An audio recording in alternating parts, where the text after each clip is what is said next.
Number 2, drink water. Don't drink and drive. Game over! Take it light. Okay. Now you're more fluent. He's got 3! Up, Bears. So this is really good right here. Absolutely. Let's do it. Welcome back to Texas Rangers with the Boys. We are the Boys, your daily Texas Rangers podcast by a couple of pro wrestlers who love Rangers baseball. We want to thank you for making us the first listen of your day. This is your boy Kev, a.k.a. YBK, Kevin Frazier. And if you hadn't checked, Texas Rangers in the midst of a little bit of a struggle. Time is getting short, but we are going to keep it optimistic today. We're going to talk about some good things as it relates to Marcus Semien. We're going to talk a little bit Arizona Fall League. We got a couple of Hall of Fame level pitchers coming back to the rotation in one of the most exciting arms in all of minor league baseball, all of Major League Baseball, making his debut tonight. And then we'll talk a little bit about where the Rangers farm system is ranked as it relates to pitching. And we are going to cover the two box scores for the Arizona the Arizona Diamondbacks game. And we're also going to preview that Seattle game upcoming tonight. So big series coming up for the Rangers against Seattle. Division rival Rangers can make up a little ground on the Mariners. And they're going to go to Seattle. So they're going to be at the T-Mobile Park, and it's going to be a battle of division rivals. So really excited to talk about all of that, maybe a little bit more. As you can see, or maybe you can't see, my co-host, he is on the road traveling. So I'm going to be taking the reins today. And if you want to check out Texas Rangers with the Boys on social media, you can go to TX Rangers WTV. If you want to check out the website, it's TexasRangersWithTheBoys.com, which is all one word. You can also check us out right here on YouTube on the Sports Fluent network, and you can just type in Texas Rangers with the Boys on the search bar. We will pop right up, and you can check out our made for TV beards, but made for radio faces. Also, too, if you didn't know already, October 18th, Matt War Pro will be returning to the Martin House Brewery. It's going to be a 4-way dog collar match in the main event of that match is going to be, 2YA is the name, which is 2-year anniversary show. It's going to be a big time. Going to have some great vendors out there. Going to have some good food. Going to have, and also, of course, Martin House will be supplying the craft brews made right there on hand by the Fort Worth Staple over there on the east side of Fort Worth. So go check it out. It's going to be a great time. Martin House is a great venue, and they're a very welcoming place, and they're also, and Matt War Pro is a fantastic event. And if you love pro wrestling, as we do, you should go check it out. So October 18th, go check it out. 2YA, Matt War Pro Wrestling. So, well, bills are paid. So let's talk about these Rangers. Rangers drop 2 to the Arizona Diamondbacks. Diamondbacks get a little bit of retribution for the spanking that the Rangers gave them at their home field last year in the World Series, and get a little retribution by putting the beat down on our beloved Texas Rangers 2 games in a row. Rangers lose by a combined score of 20-4. We'll talk about that a little bit later. I'm sure it's not going to be, I won't belabor the subject, but it's our duty to talk about it. But we do have some really good, positive, exciting news for the Rangers. Marcus Semien receives the Roberto Clemente Award. And that's really cool. We all know that Marcus Semien he's just a great guy, man. He's kind of like, I think he's came from a baseball family. I feel like he grew up in a baseball neighborhood, went to a baseball high school. So he's probably lived and breathed baseball his whole life. And he had a passion to see young kids play baseball, and he's done a lot of work for them. And so he wins the Roberto Clemente Award. Wait, let's see. Did he win it, or was he nominated? No, he got a nod. I guess he got. Maybe I read this thing wrong because it says here to vote for the Roberto Clemente Award. So I guess he's the nominee. I'm sorry, he does not win the Roberto Clemente Award. He is the nominee for the Texas Rangers. It does pay to read the entire article. But yeah, so he's been nominated for that. Couldn't happen to a better guy. He's been just really a nice, a breath of fresh air as far as just a guy that he plays baseball and that's it. Like there's nothing else. You don't get anything else with Marcus Semien but a baseball player. And I think that's great. And what he gives back to his community is awesome. And no frills when it comes to him. And you got to love that. Consistent as they come. So, we've got a couple of really no major news with the Rangers right now. So I did have a couple of questions to kind of pose to you guys. And then, of course, I will ask Bull when he gets back what he thinks about this. And that is that now with the season kind of coming to a close, we have the Arizona Fall League coming up. And last year was a big deal because a couple of pitchers for the Rangers really got the attention of the organization during the Arizona Fall League. One of those would be Anthony Hoopy Tui Natoa, who no longer with the Rangers, but man, he looked really, really good in the Arizona Fall League. And that had all of us excited, had him shooting up the ranks because it's a very competitive league. And then Emiliano Teodo, unhittable during the Arizona Fall League, which, you get to see these guys against the top competition around the league. It's almost like an all-star, kind of like all-star teams in some fashion. So there's no hiding in the Arizona Fall League. You're going to be playing the best against the best. And when Toyota goes out there and is basically unhittable, I think that was a huge bump for him, put him on the radar, and he's just been outstanding all year long for the Texas Rangers minor league team, the AA Round Rock. I'm sorry, I always get them confused. AA Frisco Rough Riders. So here's why this happens. Because you have the Round Rock Express and the Frisco Rough Riders. And I get the two R's mixed up. Really, they should change it because make it easier. They'd be the Round Rock Rough Riders. See how that works? So much simpler. And then you just get the Frisco Express. No more confusing, Kev. I won't get them mixed up anymore. Just call them the Round Rock Rough Riders. And then you just call them the Frisco Express. Solve all of my problems. I know that's not going to happen, but at least I got to say the Round Rock Rough Riders multiple times, which if you know me, I love ridiculous things like that. So who will the Rangers send to the Arizona Fall League this year? Of course, we don't know, and all we can do is speculate. So what I put together was a little list of who I want to see. I put together 3 hitters, and I put together 3 pitchers. Now, as soon as I put the list together, as soon as I put the names down, I immediately feel like I've got, but there's this guy and there's that guy. So I might give you a couple of honorable mentions, as we always like to do, just to make sure you get all the names. But normally, we don't talk minor league too much on here. But I think this is we're talking about guys that are going to be major league prospects in the very near future, and this will give you guys just a little exposure to these guys. I won't tip you off too much about them. So number 1 on my list, I think his name Alejandro Osuna, who plays every outfield position for the Rangers, has been the best all-around hitter in the Rangers minor league system all year long. So I would say Osuna for sure.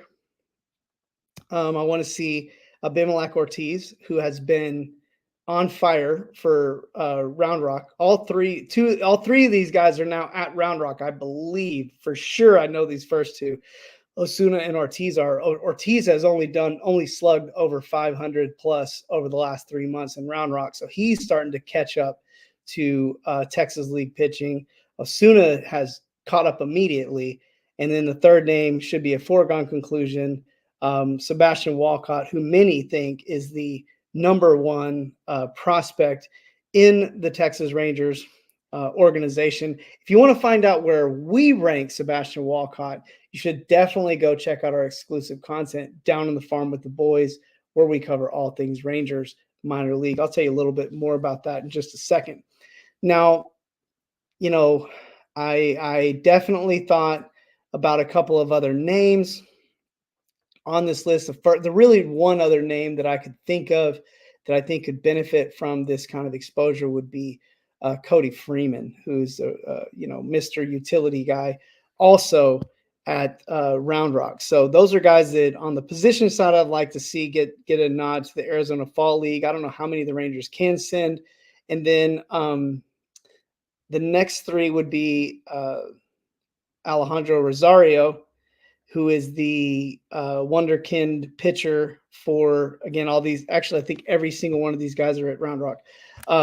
The wonderkind pitcher for the Rangers minor league system, who has been just striking everybody out like crazy. Draft pick a couple of years ago. What a great draft that was. Rangers got guys all over this list, either from international signing or from that amazing draft they had the year that they got Kumar Rocker, I believe it was. And the last 2 years have been great. I mean, a lot of these guys have been awesome. And when you think about Rocker, you think about Jack Leiter, which was the year before Rocker. Think about Wyatt Langford. All of these are 3 first-round picks over the last 3 years, all playing in the major leagues right now. And so that's been a really good job by Rangers front office. But yeah, so I would say Alejandro Rosario, Skylar Hales, and Winston Santos. I probably got some first names wrong here. Fine, correct me. Send a note, send a comment, tell me where I'm wrong. It's great. But Winston Santos, the other one, Santos and Walcott, and then Teodo, who's not on this list because I expect him to be in the big leagues next year. But Santos and Walcott both played in that futures game at the All-Star game for the Rangers. So Walcott I believe he led all A-level players maybe in extra base hits this year. He was fantastic. And again, I'm not going to go into too much detail about these guys because if you want to know more about that, you got to go check out our exclusive content. But those are the guys I want to see the Rangers bring up to the Arizona Fall League. So a little spoiler there for our Down on the Farm, the Boys show. Now, more roster moves. Who's going to get DFA'd for DeGrom and Scherzer? And I say DFA'd because those guys now they have to go back on the 60 or on the 40-man. So these guys were on the 60-day or were taken off. I believe I may be wrong about Scherzer. Maybe he was put on the 15. But I want to say both of these guys have to get a roster spot. So somebody's got to go. So again, who are the Rangers going to move? I don't know. We'll find out we'll find out as the days go along. And maybe we'd even have to make room for Rocker because I don't know if he's been moved on the 40-man roster as of yet. So yeah, Rangers gonna have to make some moves to get these guys on here. And I have my own little list of players that I think that the Rangers are likely to, because Kumar Rocker's not on there either. So that's going to be actually 3 moves that have to be made. Well, I got 4 guys. So you're in luck. I got my 4 guys that I think have a chance to get released, and there might be a surprise name in there. Maybe, I'll give you one quick surprise. Maybe Jose Leclerc. Why would they do that? Because Leclerc is not under contract. He's been rough for the team. Andrew Chafin, another guy who hasn't really been that great since the Rangers brought him over. I guess you hate to give up trade capital and then let a guy go. It happens all the time, though. But those guys are probably way outside chances. But a few guys that I think aren't outside chances. Number one, and I wouldn't hate to see it, Chase Anderson. And you're like, who is that? Who's Chase Anderson? He plays for the Rangers. he plays for the Rangers. He He came in and got beat up by the Yankees. What Chase Anderson to me is he's like a walking white flag. It's like when you put him in the game, it's kind of like you've like waved the white flag. Like here, Chase Anderson's in the game, like we're resting everybody. So he would be one. The second guy that I think could be on there would be, I think it's Matt Festa. Both of these guys are bullpen guys. I think the Rangers have the ability to utilize some of their other guys like Owen White. And then Owen White. And then, I mean, even you've got Cody Bradford, who kind of got beat up. He's pitched out of the bullpen before. You got guys that you can use for bullpen arms for Festa, Anderson. Now, the other guy who I don't want to see get put on the DFA, but I can understand why they would be Gerson Garabito. I think he's been DFA'd once earlier this year, and he didn't get picked up then. I don't know if that would happen this time because I do think he's a pretty good pitcher. But you're not going to give up Owen White. You know, you're not going to DFA one of your prospects. So, and again, what would probably happen if Bull was on the show right now is I'm probably making some kind of mistake right now, and he would be setting things straight. But yeah, I think those are your three pitchers for sure. Like I said, probably a way outside chance would be maybe one of these expiring contracts if they really want to keep, like maybe Garabito, like might be if you really want to keep Garabito, maybe you do that, but I doubt it. And then when it comes to one other player, they just purchased Sandro Fabian to come up to the roster. You know, maybe they're not too worried about exposing him to waivers. Honestly, like somebody might pick him up because he's a pretty good hitter. Kind of has that Elier Hernandez vibe about him, a guy that, you know, just I think he just needs a chance. I just think he needs enough big league at bats to show he can hit. And you know, there's a guy out in Boston that can tell you that story. That's living that story right now by the name of Rob Refsnyder, a guy that doesn't have a ton of tools on the defensive side necessarily, but he can hit. And if you can hit, people will find a spot for you, especially when you have now 30 designated hitter slots available out there. And if they can stash you in left field and put you at DH, you actually have a lot of value if you can hit. So Sandro Fabian could be the other one. So those are my kind of who I think might end up getting DFA'd for all three. I don't know why I didn't think about Rocker, but DeGrom, Scherzer, and Rocker. I may be wrong about Scherzer. He might be on the 15 day, so that might not be another roster spot. Let me see. Let's see. I think they tell me not on 40-man roster, not on active roster. So it looks like he's not on the active roster. So that would mean that, I think that's three players. So could be wrong, but again, I gave you the four candidates that I think it could be. All right, last thing, and this is a segue more than anything. Your Texas Rangers, though we got a lot of flack for the minor league system as a whole and where it was ranked, I think they had it ranked. I think Baseball USA has been much better to the Rangers and probably less biased.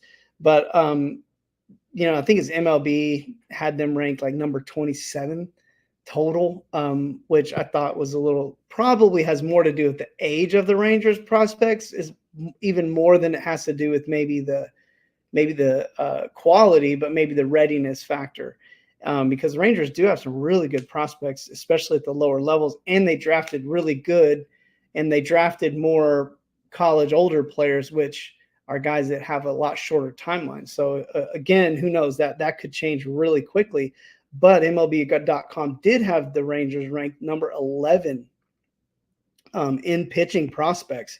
So, of course, they mentioned almost all the names that we've talked about on here, plus obviously Teodo, and even our boy Isaac Tiger got a mention on MLB.com. So every one of those guys are on our top 40 prospect list. They're also guys that we've talked about a lot, and we're going to be talking about them a lot more as we're moving into this offseason, because most of the minor league teams have shut it down. I think the only ones still playing are Round Rock and Frisco. So, man, we're getting into the offseason. We've got a full season of statistics compiled. We've got some credible data to really talk about these guys and really kind of give you an idea of like their trajectory, how things are looking for them. And so we're pumped about it. So we have our exclusive content. It's called Down on the Farm with the Boys. So where we cover all things Rangers minor league. Dropped a couple of hints about it earlier. Our biggest episodes of most recent is our top 40 prospects. It's a 4-week series where we talk about all of the top prospects in the Rangers organization. And then just last week, we did our usual top 10 format, going around the top 10 players in the Rangers organization. In fact, one of those top 10 was an entire 1 through 6 lineup. And if you want to know what lineup is the most exciting lineup as far as we're concerned in the entire organization, you need to go check it out. All you got to do, go to our website, TexasRangersWithTheBoys.com, or just go straight to Spotify. It's $1.99 a month. You make us your one-stop shop for all things Rangers organization-wide. If you do that, then you will have all your Rangers news in one location. You just got to come to the boys, and we'll give you the information that you need. And I wish I could tell you it was totally unbiased, unopinionated, and that all of our takes were great, but they're not, and we're not. And that's what makes us the boys. So go check it out. Become one of our farmhands, which is what we call our subscribers. We've actually had a nice uptick as of late. So you guys are probably getting pumped up for the off season and finding out about these minor leaguers, because we're going to deep dive all of it. So we're going to be talking about all the names that, one of the exciting things actually is going to be really digging through the Dominican Summer League and the Arizona Fall League, because a lot of these players are international prospects that we know their names, but we don't have a ton of really material on them. We just know what they might be or what they could be. And now we're going to have some time to really talk about these guys and dig into some of their performances. So go check it out. You won't regret it. Now let's get back to the major leagues. Let's talk about these box scores. Gosh, man, it's brutal to get on here and do a 6-0 butt spanking on the road to the team you beat for the World Series last year, and a team that looks like they're one of the hottest teams going into the playoffs and could be on another, as Bull would say, a heater going into the playoffs. And that's the Arizona Diamondbacks. Good for them. You got some measure of retribution, I guess. It's kind of like the old when the Baltimore got, feels like everybody's kind of getting their licks in on the Rangers this year. And I'm telling you right now, the next 3 days, we got Rocker, we got DeGrom, we got Scherzer, we got Molly coming back, we got John Gray coming back. I hope we got Eovaldi coming back. I hope we got the duo, the dynamic duo in the bullpen, Robertson and Yates. I hope we got them coming back. And we got the whole lineup coming back next year as well. We got a experienced Wyatt Langford coming back, who is in his own right starting to really come around as a hitter, which is what we expected from him. And I mean, I'm pretty sure the entire crew is going to be back next year, and we're all going to be healthy. And so get your licks in while you can, because the 2025 Texas Rangers, I have a feeling, with a Hall of Fame coach, a Hall of Fame pitching coach, and then Hall of Famers in the future Hall of Famers in Corey Seager and Jacob deGrom for sure on this team, and possibly even Marcus Semien. They're going to be back with a vengeance. They're going to have a chip on their shoulder. And I'm excited to see. So get your licks in while you can, because I don't think the 2025 Texas Rangers are going to be taking any crap from anybody. But as it goes, Eovaldi, probably his toughest start of the year. Don't hate to see it, because, maybe his value gets driven down and maybe he takes that option and we get him back next year for a cool $20 million. Festa makes his case to get DFA'd. By getting lit in his 1 1/3 innings. Let's see. Did we have some? No inherited runners scored for Festa or Garabito, so good for them. But Festa just kind of came in and gave up the ghost. Good to see Pennington, who I think is going to be part of this team. I think he's going to be a part of the team next year as a lefty out of the bullpen, maybe a spot starter. I don't know. I don't necessarily see that from him. He really hasn't been a starter at the minor league level that much. And I like him as a lefty, and he's young, man. The guy looks like he's 15 years old. So I think he's got a lot of development to be done, and being around these kind of veteran pitchers, you'd like to think it's going to help them. Now, one bright spot in the Kulo thrashing was Wyatt Langford. He got a couple hits, got a couple stolen bases. Rangers only get 2 runners in scoring position. And hey, man, it's Zach Gallen. I mean, the guy he's great. I mean, Zach Gallen is a great pitcher. If he give you some context, though, him and Nathan Eovaldi have the same earned run average pretty much going into this game. And if Eovaldi doesn't get roughed up as much as he did for the 4 runs, they're pretty much in the same earned run average right now. And, so to think of how good Zach Gallen is and how anybody would take a guy like that on their team does make a good, strong case for Nate Eovaldi next year going into free agent, that if he didn't take that option, that he might be looking at getting a nice little payday one way or another, man. I would be happy. I'd be happy for him. If he stayed, I'd love it. If he went and got paid, every Ranger from that 2023 World Series team is a Ranger for life. Every single one of them, even Brad Miller, he's a Ranger for life. Look, now we can glorify this thing. We can embellish it all we want to. When we tell our kids about it, we make it into the biggest deal ever, just like they did Babe Ruth. It's like, hey, but man, Brad Miller, man, but he was the veteran on the bench. He was there giving advice. He was making sure these guys were, feeling it every single day. So Brad Miller was just as important to this team as anybody else. So we can do that, right? But, Nathan Eovaldi, he is a Ranger for life. What he did for us in 2023, what he did in those playoffs, is just stuff that legends are made of. And he's from the same hometown as Nolan Ryan. Like, bro, Eovaldi, you're a Ranger for life. I don't care whether you stay with us or not. The 2 years you spent were worth a lifetime. So anyways, I don't know how I got into went from Nathan Eovaldi to Brad Miller, but I did. And take that and love every second of it. All right. Now, Rangers provide some offense in the second game of this series. The only problem is that Arizona provided a lot more offense. And, I didn't wrap it. I forget I'm supposed to do the wrap thing. Let me do the wrap thing on the last game. Gallen gets the win. Eovaldi gets the loss. All right, here we go. Moving on. So the irony of all of this is, in this game, somehow, because he came in and got 3 innings, Jordan Montgomery, Ranger playoff hero, who is a Ranger for life as well.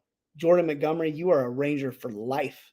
What you did, here I go again, what you did in the 2023 playoffs will make you a Ranger for life. In fact, when I talk to my kids, I'm going to talk about Jordan Montgomery. When I talk to my kid or kids about the 2023 Rangers, I'm going to talk about Nathan Eovaldi and Jordan Montgomery, the righty and the lefty that nobody could hit. And that's part of the reason the Rangers made it. And then I'm going to talk about the 6'8" general manager, Chris Young, and how he made these 2 great moves in the 2023 offseason when he brought on Nathan Eovaldi for a great contract. And then he turned around at the trade deadline and made one of the best trade deadline moves in the history of baseball. See, that's how you tell a story about your first-time World Series champs. If you can't tell, I'm doing everything I can to feel good about this season. But Jordan Montgomery gets the save on over 3 scoreless innings.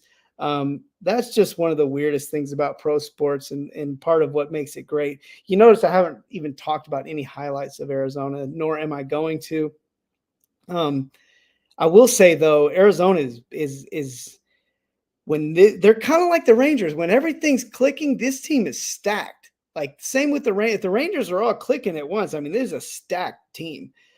There's really very few. Whenever you've got Perdomo batting last in your order, batting ninth in your order at a 281 and a 728 OPS, that's a scary lineup. And you got the MVP candidate Marte leading off. So I mean, it's just a heck of a lineup.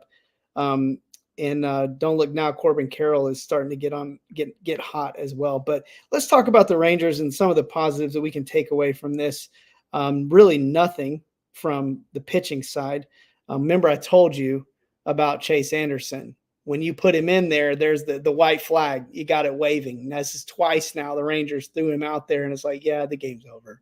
We got Chase Anderson out here. And what did he do? 2 1/3, rolled over. Just rolled over, played dead, threw some BP. You could have probably done better. You could have probably done better rolling out like who was catching Carson Kelly. You could have done better if you'd have thrown Jonah Heim out there, like throwing, doing the the player pitching, or maybe you could have pulled the pitching machine out and propped that bad boy up there and probably got better deal out of it than Chase Anderson. Owen White, not much better, comes in. He gives up a dinger. Just not a lot to be happy about as far as the pitching goes. The one thing you can be happy about, though, is you didn't kill your bullpen in this game. You only just killed Chase Anderson's career, which is already dead. So, it's already DOA anyways. And then Owen White, I feel like this is just not his year. I just feel like he needs a full reset because he has had a tough year altogether. But let's not give up on these guys either. Cole Winn came up and showed he's got big league stuff. So maybe Owen White just kind of needs a reset button. Cody Bradford, I'm not about to sell him up the river yet because this is really the only bad start he's had pretty much all year. I mean, like one of these kind, 8 runs, 3 homers. And you got to think he hit a hot team. And, when he's too much out over the plate, forget about it, man. Like there's no way. He's going to have to hit his spots all the time or he's going to be very, very vulnerable when he gets into the strike zone, which he obviously did because he didn't walk anybody, which is a good thing, but he also is up there serving up some BP. Marcus Semien does hit a home run, which that gives him 20 home runs on the season, which that makes it his 6th 20 home run season, and that will make it his 4th 20 home run season in a row. So hats off to Mr. Consistency. I wish he could get his batting average back up to at least that career 256. But I'd rather see the 260, 265 range a little better for Semien. Had we had a little more of that, maybe things might be a little different. But Wyatt Langford has not let up. He had 2 more hits, and that made him 4 for 7 in this series. No slug really, but he did steal 2 bases night before last. So he's out there hustling and bustling. I think Wyatt Langford is he's in that stage of his career where it's like win, lose, or draw. I'm learning how to be a major leaguer, and every win he gets is a big deal for him. And got to think that he's got to be thinking in a different mode probably than some of these veteran guys who are kind of like, I think in his case, every single at bat from here till the end of the season matters. Same thing with Josh Young. Both of these guys are young guys trying to kind of make their way into the big leagues and make a name for themselves. And they're playing on, playing for pennies on the dollar. And these are the years that they earn that huge, big first contract. And I know Wyatt Langford and Josh Young are pushing for that. Other than that, other than Semien Langford and Garcia, who all had multi-hit games. Garcia had the double. That Rangers, when the Rangers score 4 runs or more and they're 50-20, that must mean they're probably 50-21, because this one you got to score more than 4 when your pitching staff goes out there and gives up 14, and Chase Anderson goes out there and starts throwing underhand softball. Nathaniel Lowe gets 2 more walks. I want to say he's like top 4 in the league, somewhere in there in walks this year. So I don't know. I think I want Nate Lowe back next year. I think we need the bat. I think he's shown that he's a big league hitter. But man, I'm gonna put myself out of my misery with this and just wrap it for you. Cody Bradford, he gets the loss. Dylan Floro gets the win for the D-backs, and then Jordan Montgomery gets the save. As far as Merrill Kelly, the only reason I know as much about him right now as I do is he picked him up on the fantasy team, and he's struggling a little bit. He's not quite back to full strength, so he doesn't get the win. Floro, with his 6-4, 3.24 ERA, gets the win by where the runs were actually scored in the game. So that's a wrap for that. Now let's go ahead and preview this upcoming series. Really, I'm not going to preview the whole series in terms of game by game, but it's a 4-gamer in Seattle. And if it was ever do or die, I mean, we're at like almost dead right now. And if there was ever a time to have 3 absolutely dominant pitchers coming out to pitch for your team and anything to give you a shot in the arm, it would be the debut of Kumar Rocker, the phenom. You got to call him a phenom at this point. He's just been an absolute phenom. If you haven't seen shorts or videos of this guy in the minor leagues and just watching him look like a man among boys, go check it out to get yourself pumped up. How is he going to do against major leaguers? We're going to find out.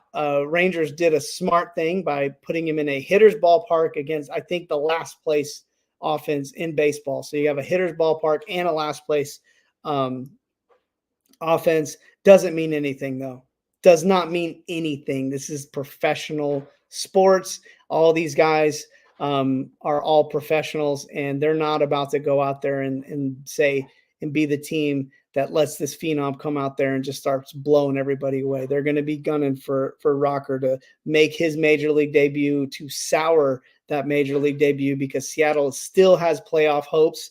They're still in it, just like we're still in it mathematically. Now, Seattle says, I will see your Kumar Rocker, and I'll raise you a Bryce Miller, the 6'2", 26-year-old righty, who has been absolutely outstanding this year. 11-8, 318 earned run average, 151 Ks over 161 innings, with just a tick under 1 walks hits to innings pitched, so WHIP as we call it. So he's been fantastic this year, part of just an amazing pitching staff for the Seattle Mariners, one of the best, if not probably, the best pitching staff in all of baseball.